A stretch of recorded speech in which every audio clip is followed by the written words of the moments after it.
If you like the content you hear on this show on a daily basis, there is more where that came from, and it comes in different forms. You can check out our website, zoneheadsmedia.com, and on our YouTube channel, Zoneheads Media. Just search that when you are on YouTube, either on the app or on the website. You know how to find YouTube. I don't need to explain that any further. Subscribe and watch along with all of our weekly content. There's so much stuff that is out there. We appreciate you following along.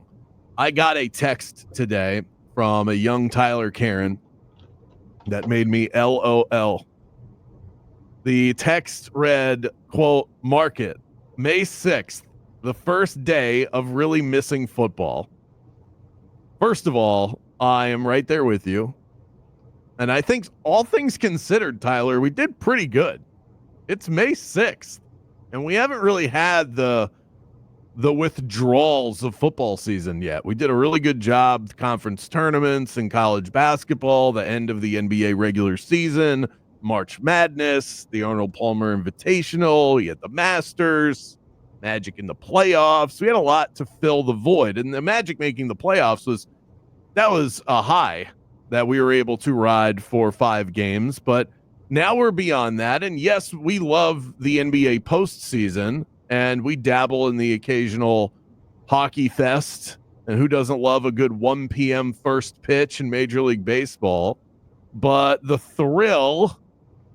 I think the thrill of the sports season has subsided, and that has left us with a little bit of emptiness. So I think that's where this is coming from, Tyler. When you think about March Madness as a high, the Magic making the playoffs, the race to get there, that's a high. We're at the games, even if you're not, just experiencing that from your couch or your car, there's a high attached to it for fans in this city. The highs are gone, and I think you need the dopamine hit. Yeah.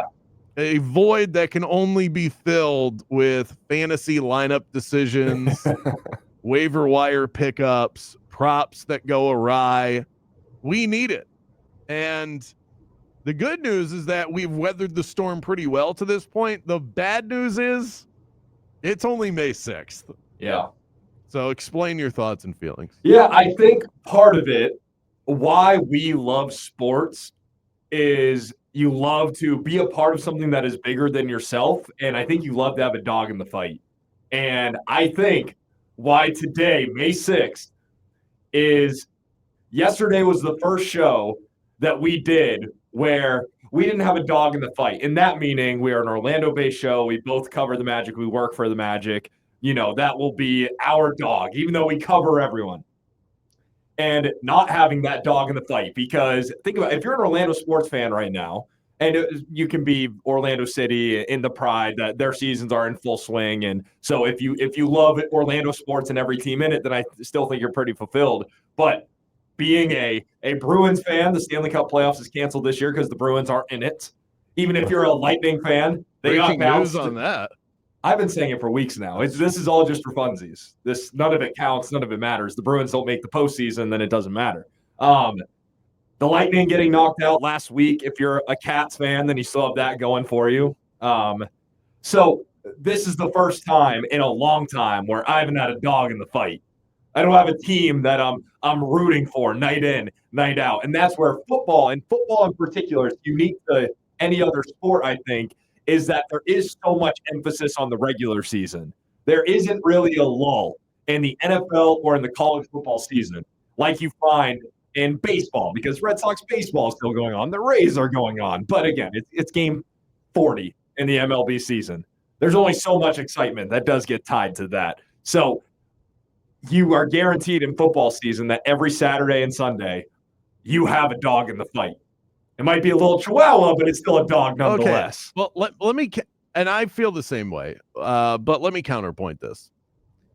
I'm saying this to you as much as I am saying it to myself. Yeah. Isn't it nice to not have a dog in the fight for a minute, to not have the intensity of a game in whatever sport? And this one, football on Saturday and Sunday, it takes care of that for us. in whatever version it takes on: betting, fandom, fantasy, whatever. There's so many ways. I think that's part of the beauty of football for us and for a lot of people that listen to this show, is there's so many ways that we consume it, where every couple hours feels like life and death. Yeah. As a sports fan, isn't it nice to have a couple of months where you don't feel like that, where you just kick your feet up, sip some tea, and get yourself ready?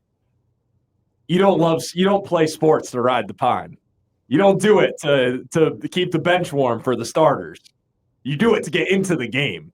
You want to be in the game. I want to be in the game. I was trying to sell myself. That is how I feel when the season initially ends. Very genuine. And I give a pretty similar speech every year, the day after the Super Bowl, where I say, I'm actually looking forward to what we're about to get into, because the variety opens up. I'm able to get into more things. It feels like football, it consumes so much of my and our attention. It's nice to be able to say, oh, hey, what's going on in baseball? Or focus more attention on basketball. Oh, here's college basketball also. Oh, let's not forget, you can go outside and watch golf. And I like all of those things, but I can't even convince myself of what I'm saying right now.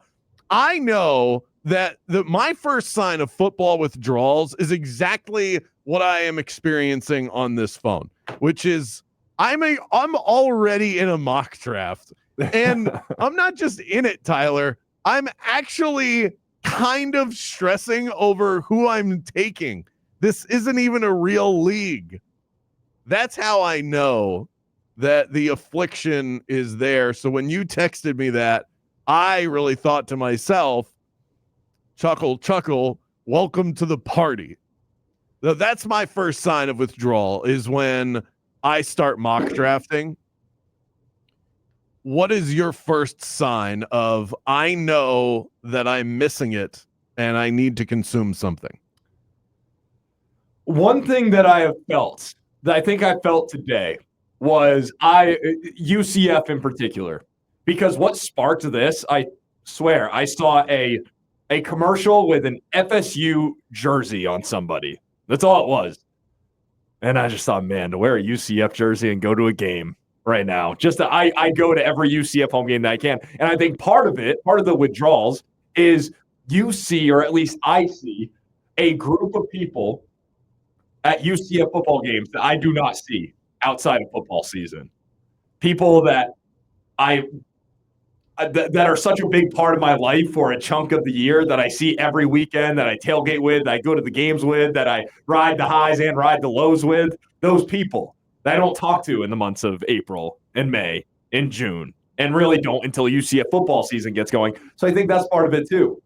I miss my tailgate crew. I miss my UCF football crew. I miss those guys. I miss my fantasy league guys. So I think it's some kind of mixture of all of those that adds into it. You start to miss the sport, of course, and the lifestyle of it all. But you also start to miss the people that you spend the most time with along the way. I think it eliminates so much of my time and attention to my family. And my son is at such a precious age right now, at 5. I'm trying to bottle up all of these memories that I think you and I are in such different spots right now where I miss it too. But there is also a stress that comes with it, because I know that I'm just going to pay less attention to everybody when football is on. It's just reality. All of a sudden, those Saturday, Sunday plans, hey, let's go out and about, those ideas ain't coming from me. Might still do it on the occasion, but it's never my idea, ever, on a Saturday or Sunday once noon hits. And Sunday, I have the fantasy fix that usually gets me out of any sort of morning thing. I'm asking you though, 50857, when do you start to miss football season? Because for us, May 6th appears to be the answer. Can we mark this in the calendar for next year, just so we can see it coming? And maybe there's something that we can do to stave off some of this. Let's get that dopamine drip.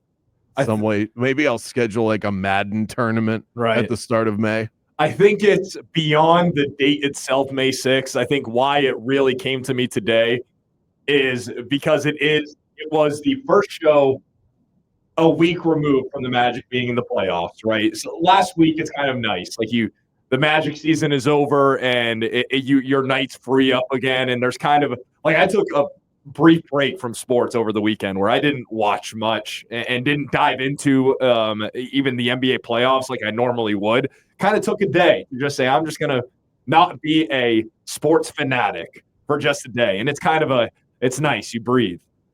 And then after 24 hours of that, you're like, okay, where's my game? What am I recapping? What am I talking about? So that's where that void gets filled very quickly, or lack thereof, reverse.